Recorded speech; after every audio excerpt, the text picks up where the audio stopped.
ఎన్నోసార్లు ఈ అంశాల మీద భారతీయ జనతా పార్టీ తరఫున అధికారులను మంత్రి గారిని కలిసి వినతి పత్రం ఇచ్చినా కూడా కనీసం దీని మీద స్పందించినటువంటి మంత్రి గారు మరి ఈరోజు నేను ఒకటే అడుగుతా ఉన్నాను.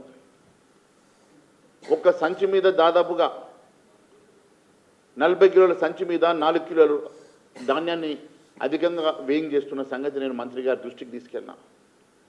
అంటే 40 కిలోల సంచి మీద 4 కిలోలు అధికంగా వేయింగ్ చేస్తే క్వింటాల్కి 10 కిలోలు, అంటే దాదాపు 10% ధాన్యం ఈరోజు అధికంగా జోకుతున్నటువంటి ధాన్యం ఎవరి జేబులకు వెళ్తున్నదో మంత్రి గారి దీనికి సమాధానం చెప్పాలని అడుగుతా ఉన్నాను.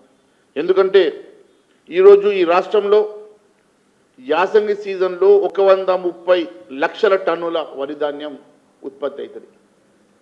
130 లక్షల టన్నుల వరి ధాన్యం ఉత్పత్తి అవుతుంది. అంటే 10% అంటే 13 లక్షల టన్నుల ధాన్యం రైతుల నుంచి అధికంగా మీరు జోకుతున్నారు. 13 లక్షల టన్నుల ధాన్యం అధికంగా జోకడం అంటే టన్నుకు 22,000 చొప్పున దాదాపు 13 లక్షల టన్నులకు 2,860 కోట్ల రూపాయలు అధికంగా మీరు వసూలు చేస్తున్నటువంటి డబ్బు ఎవరి ఖాతాలకు పోతున్నది, ఎవరి జేబులకు పోతున్నది, దీన్ని ఏం ట్యాక్స్ అనాలా, దీన్ని ఏ పేరు పెట్టినా దీన్ని ఏ ట్యాక్స్ పేరు మీద నేను పిలవాలనో మంత్రి గారు నాకు తెలియజేయాలని కోరుతా ఉన్నాను. మరి మంత్రి గారి వాటా ఎంత, ముఖ్యమంత్రి గారి వాటా ఎంత, ఢిల్లీ వాటా ఎంతనో తెలియజేయాలని మేము అడుగుతా ఉన్నాం.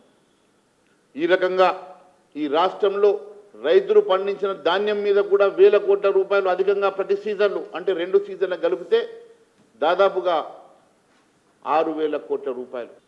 6,000 కోట్లు ఒక సంవత్సరానికి రైతుల దగ్గర అధికంగా మీరు వేయింగ్ చేసేటువంటి ధాన్యం ఎవరి అకౌంట్లకు పోతున్నది, ఎవరి జేబులకు పోతున్నది, మరి ఢిల్లీ ఖర్గే అకౌంట్లకు పోతున్నదా, లేకుంటే ముఖ్యమంత్రి గారు ట్యాక్సుల రూపంలో వసూలు చేస్తున్నారా, దీనికి సమాధానం చెప్పాలని చెప్పేసి భారతీయ జనతా పార్టీ తరఫున మేము అడుగుతా ఉన్నాం. అంతేకాదు రైతులకు ఇవ్వాల్సిన బోనస్ కూడా ఇంకా 767 కోట్ల రూపాయలు ఇవ్వాలని చెప్పి తాజాగా మంత్రి గారు చెప్పారు. మరి గతంలో సన్న బియ్యంకి సంబంధించినటువంటి వడ్లకు సంబంధించినటువంటి బోనస్ ఇంకా పూర్తిగా ఇవ్వలేదు. ఈ సీజన్లో ఇస్తారా, పూర్తిగా ఎగజేస్తారా తెలియజేయాల్సినటువంటి అవసరం ఉన్నది.